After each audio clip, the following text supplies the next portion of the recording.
Excelência, o processo aportando ao gabinete, submetido à nova análise, citado o gestor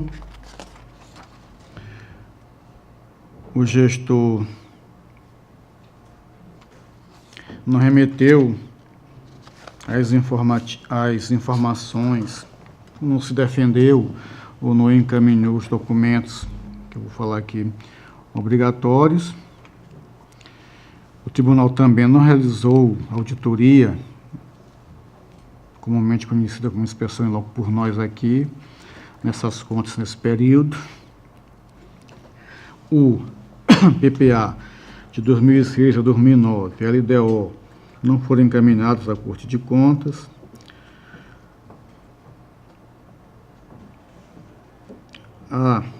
Na lei orçamentária, aquela disposição de determinados gastos não figurem nos limites de abertura do crédito suplementares, que, neste caso, teve essa autorização em 40%.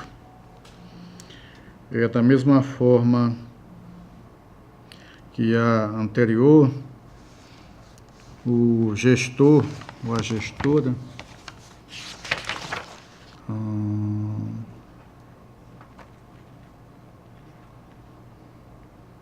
o gestor, ele realizou despesa mais do que arrecadou, desequilibrando o demonstrativo. As minhas observações, elas valem para este processo também. Há aqui algumas informações com relação à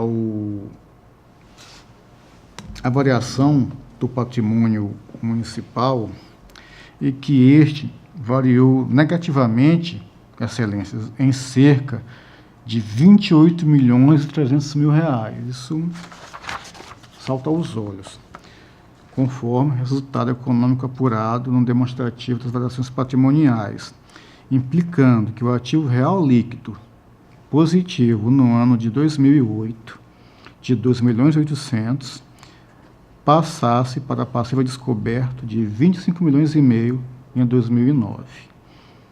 Da situação, segundo, decorreu principalmente do registro da rubrica provisão matemáticas previdenciárias no valor de 28.600.000 reais aqui, arredondando.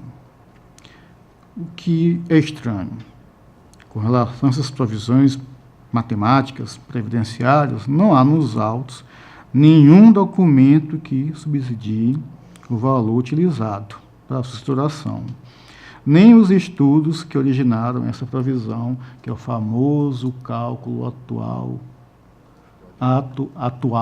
atuarial anual. Observa-se que também em 2009 ainda se continuou a utilizar norma revogada da STN em 2007, que aqui o senhor Fernando Toledo gosta muito dessa rubrica, restos a receber, que aqui montaram em recursos que deveriam ser recebidos do Estado ou então da União, mas que não há qualquer comprovação a respeito em forma de documentação, apesar de existir uma explicativa dizendo que é isso, mas não há documentação, muito menos a execução dos valores. E aparentemente isso fica lá por vários anos. Então é uma situação que de efeito prático e de realidade, no meu sentir, não tem nenhuma.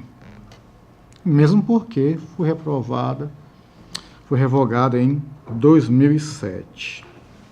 Há também aqui estruturação de valores em contas genéricas, de retenções de salário família, situações que, a rigor, passam de um ano para outro, mas que é necessária a execução para ver se essas retenções elas foram de fato repassadas a quem de direito. Que é a questão dessas rubricas genéricas, é questão que não revela uma boa prática contábil, porque não demonstra com clareza a origem do registro, até para que se busque a documentação, que não se sabe o que é aquela rubrica genérica, para se pedir a documentação, que prejudicando a transparência, no que diz respeito à evidenciação do patrimônio público.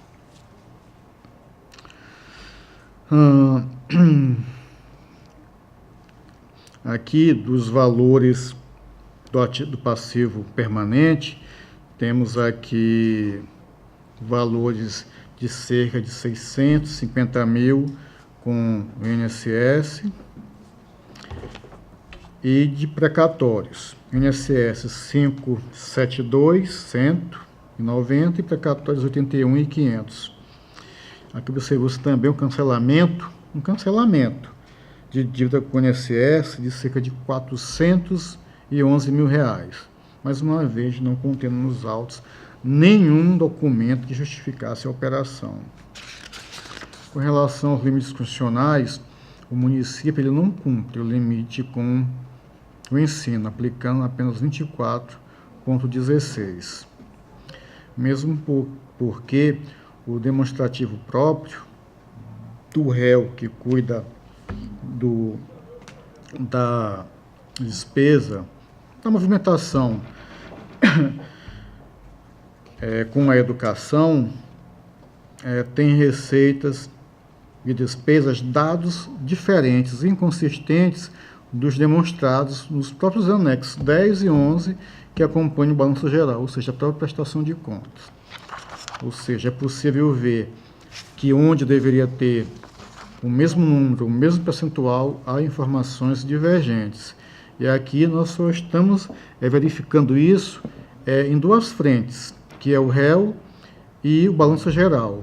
Há processos em que verificamos isso em até 4 ou 5 situações diferenciadas. No que vem para cá mensalmente, bimestralmente, no balanço geral, no MDE e no que é informado a STN.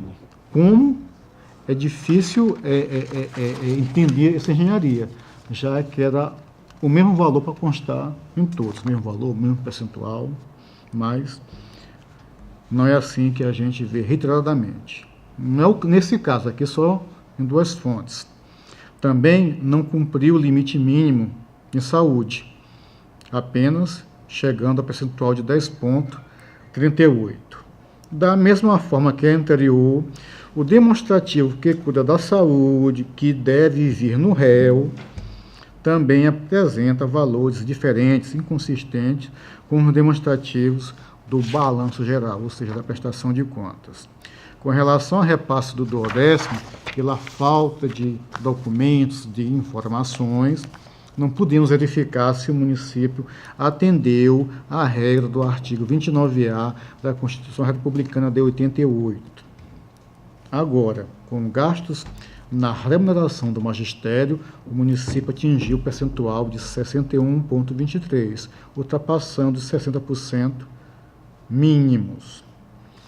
Com relação à despesa de pessoal, o legislativo, aqui na parte consolidada, ele atendeu ao limite de 2,70. Embora o Poder Executivo, só ele, tenha atingido o limite de 60,87, quando, na verdade, seu limite máximo seria 54. É algo para reprovação de contas, mas é uma situação que não tivemos como ter certeza dessa situação já vir de quadrimestres passados, ou então de em quadrimestres futuros ela ser sanada. Aqui é um fato, é um achado, mas que no meu sentido, neste momento, não é o suficiente para também somar como fato que originou a reprovação das contas. Com relação aos instrumentos de transparência na gestão fiscal, E aqui, só voltando um pouco quanto à questão de pessoal, não pela despesa com pessoal, mas pela sua base de cálculo, que é a receita corrente líquida, há também valores diferentes do apresentado no REL, RGF e também no que vem no balanço geral, na prestação de contas. Quanto aos instrumentos de transparência e gestão fiscal, excelências, mandaram REL no RGF. Acontece que com essas inconsistências que nós aqui acabamos de declinar. Quanto à questão da participação do controle interno, esta também não ocorreu. E aqui, excelência, as recomendações são muito semelhantes de quando o encaminhamento das contas, que ela obedeça toda a normatização, que se evite descumprir os princípios funcionais, financeiros e até fiscais, na elaboração da LOA e na execução orçamentária, contabilização correta do patrimônio, para que, de fato, os demonstrativos reflitam a realidade e possamos aqui nos debruçar sobre elementos fidedignos em nossa análise, até para que não cometamos injustiças, que os anexos previstos na LRF venham de forma correta preenchidos, que não se esqueça de enviar os anexos exigidos pela lei LRF na LDO, evitar aquele sancionamento pessoal,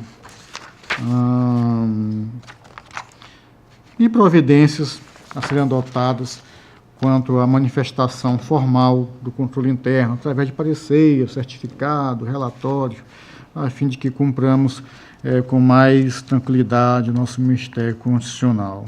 Excelência, diante dos argumentos, principalmente pelas questões aqui, especialmente, na verdade, pelo não cumprimento dos limites com educação, com saúde, eu trago o meu voto no sentido de que, quando o tribunal, nós aqui decidamos em emitir um parecer prévio, que este seja emitido pela reprovação e rejeição das contas e considerado na análise da Câmara Municipal. Excelências, demais dispositivos de praxe, julgamento informado do tribunal, solicitação, abertura de procedimentos especiais para apuração dos fatos aqui elencados, remeter cópia do parecer prévio ao Ministério Público Federal, tendo em vista ao inquérito civil público número tal, remetido a esta Corte de Contas e atuado sobre o processo 5699 de 2012.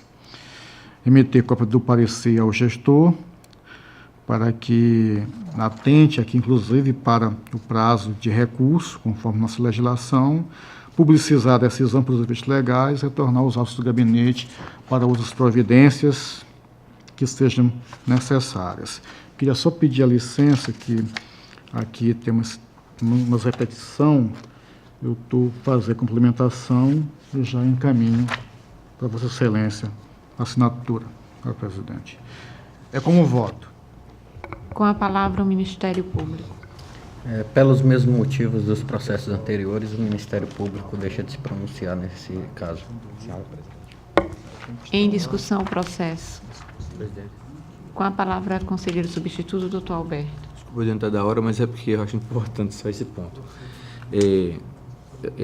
O processo realmente está recheado de irregularidades, né? Isso aí, não tenha dúvida, não é só esse ponto. Mas eu queria destacar que a questão do passivo a descoberto em razão do reconhecimento, né, do RPPS, da dívida, digamos, do município com RPPS, assim como precatórios,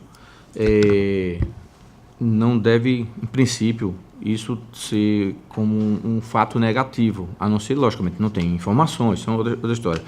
Porque reconhecer o que um ente deve é uma coisa importante, está na realidade, né? Inclusive, nesse aspecto, a maioria, foi verificado na auditoria coordenada, isso aí, a maioria, mesmo assim, algo em torno de mais de 70%, entre tanto os municípios como os estados brasileiros, são deficitários no médio e longo prazo, né? Então, não é o caso, só estou pontuando isso aí, reconhecer as dívidas né, reais de um ente é uma coisa muito importante, né, ainda que cause essa distorção. E eu estou dizendo porque no balanço do Estado de Alagoas, em que foi reconhecido precatórios, e isso realmente houve uma alteração, eu acho isso positivo, porque, afinal de contas, o Estado não pode ser caloteiro, ele tem que pagar as suas dívidas, né? Só eu queria pontuar isso. Passamos à votação. Conselheiro Fernando. Acompanho o relator, senhora presidente. Doutor Alberto. Também acompanho o relator, senhor presidente. Aprovado. Excelência, a minha pauta venceu, só que relembrando a questão do adiamento dos processos, que depende de uma posição do Conselheiro Fernando Toledo. Obrigado, Excelência. Zerou. Pauta encerrada. Passamos ao horário das explicações pessoais, facultando a palavra aos senhores conselheiros e ao representante do Ministério Público para querendo fazer uso da mesma. Com a palavra, doutor Rafael. Apenas uma observação que eu esqueci de fazer no começo, é que eu acompanhei aí, estou acompanhando o trabalho da comissão que foi composta para avaliar a questão da regularidade das progressões de servidores públicos do Tribunal de Contas, e observei que ela acabou ficando acéfala com a declinação da presidência pelo conselheiro Fernando Toledo, que não está mais participando da comissão. Eu estou com os autos relativos a vários dados que tem pertinência com o escopo do trabalho dessa comissão, e devo encaminhar nos próximos dias à presidência para que repasse a essa comissão, mas é preciso que ela seja implementada e a presidência seja anunciado um substituto, e naturalmente acho que a presidência deve recair para o conselheiro Anselmo Brito, que é o único conselheiro que restou na comissão. Então, para que seja providenciada essa substituição, iniciados os trabalhos, que em breve estou finalizando a gestão e devo encaminhar esse processo que está pendente lá para subsidiar o trabalho da comissão.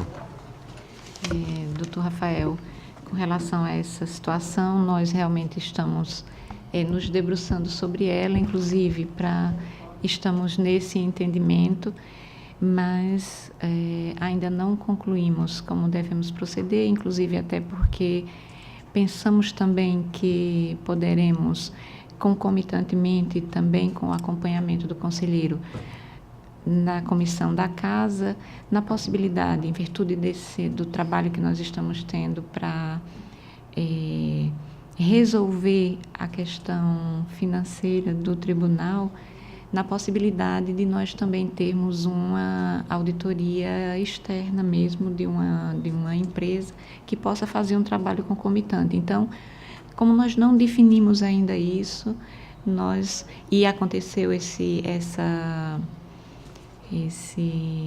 como o conselheiro Fernando, em virtude do que ele argumenta, não está podendo presidir a comissão, nós necessariamente vamos ter que fazer essa modificação.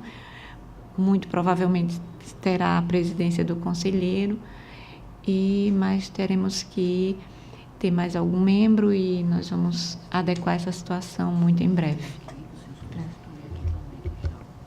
Senhora presidente. Com a palavra, conselheiro Anselmo. Obviamente, se não houver o declínio do conselheiro. Nós estamos aqui, só tenho certeza, para ajudar, para contribuir naquilo que pudermos, que formos útil, necessário. Estou à plena disposição de Vossa Excelência. E eu queria só acrescentar, eu não sei se essa documentação que o Ministério Público vai encaminhar a Vossa Excelência, mas lembrar que, inclusive, eu tenho uma cópia, fui comunicado, tem uma ação civil pública que também, mais recente, devem existir outras, mas uma mais recente que também cuida disso, e assim que estiver em funcionamento, ela também vai integrar toda a forma de apuração de procedimento aí claro, obedecendo todas as normas do devido processo legal, que é importantíssimo. Sim, sem dúvida, conselheiro. Obrigada também. Não havendo mais quem queira fazer uso da palavra, em nome de Deus, declaramos encerrada a presente sessão, convocando os senhores conselheiros, o representante do Ministério Público, a nossa diretora, para a próxima no horário regimental. Está encerrada a sessão.